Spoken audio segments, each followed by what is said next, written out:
Hey, yo guys, welcome to another video.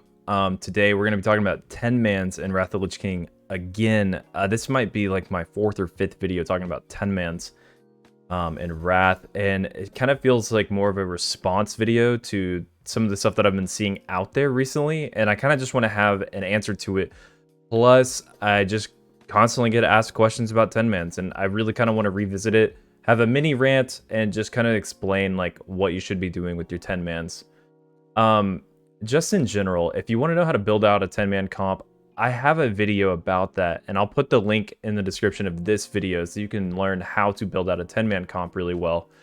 But in general, there's just kind of like a philosophy thing that I think people are missing with 10-mans, is that 10-mans are a really easy way for you to get BIS items and practice the raids for your 25-man progression eventually. And I'm mostly talking about like Ulduar and ICC when you're progressing through Ulduar and ICC. In Nax, for example, Nax is going to be extremely easy.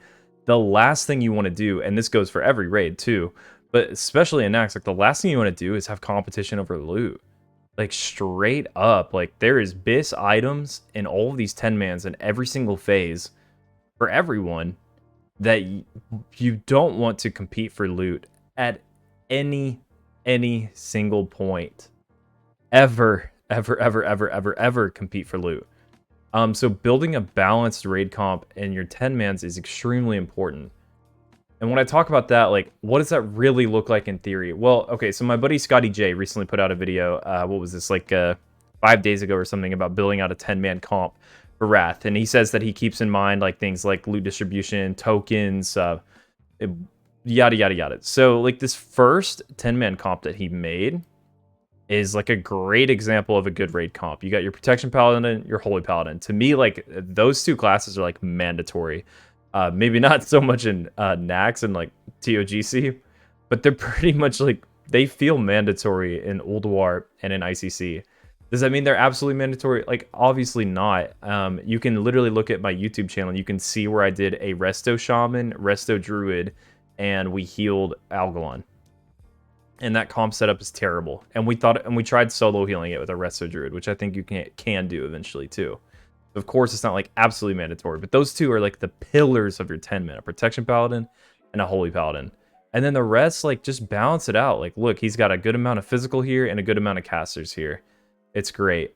One like big complaint that I have is like, don't be a shaman whore. Shamans are already in like very like the demand for shamans is really little, that taking more than 2 shamans in your 10-man is like kind of stingy. Like, leave some for the rest of us, truthfully. And that's like advice for your guilds too. Like, you need to be spreading out your shamans amongst all of the 10-mans. So figure out a way to make it work so that everyone has a bloodlust. That's my big recommendation there. And then yeah, so for Scotty's like next comp that he built out in this video, it's like a full physical comp. And this is what I'm seeing a lot of. And it's not just Scotty, and yeah, maybe I'm shitting on Scotty a little bit here, but he's my podcasting buddy, so I know he can take it. But he's not alone either. Like, there's a lot of people out there who are making comps like this, and even I did it myself too for like a speedrunning comp. Like, that makes sense. But this is like a straight up full physical raid. This is like straight full physical. Arms, assassination, enhanced survival, feral, unholy, and ret. You have 3 people here who want the 2-hand weapons. Ret, unholy, and arms. Oh.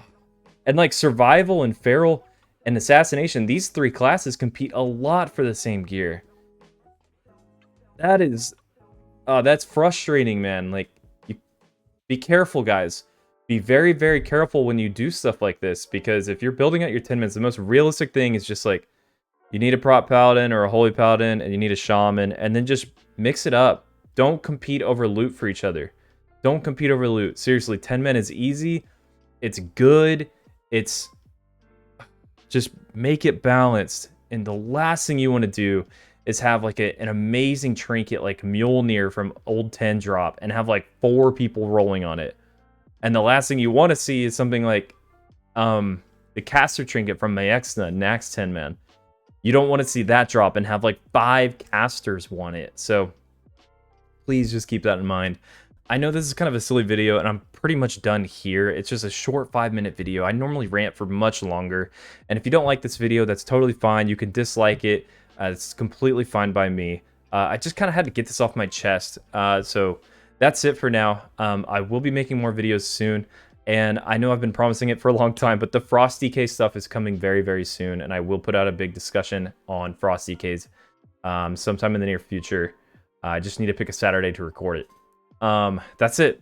Thanks so much for listening, guys. Please feel free to comment down below like what you've been seeing, with like these 10-man videos that have been coming out, how you plan on building out your 10-mans within your own guild, and what you want to do with that. Because truthfully, like, I've been seeing a lot. It's a mess, and I just want people to be like preparing their 10-mans right. It's like a simple thing. It's very simple. Just mix it up and don't compete over the same loot. That's it. All right, guys. Peace out.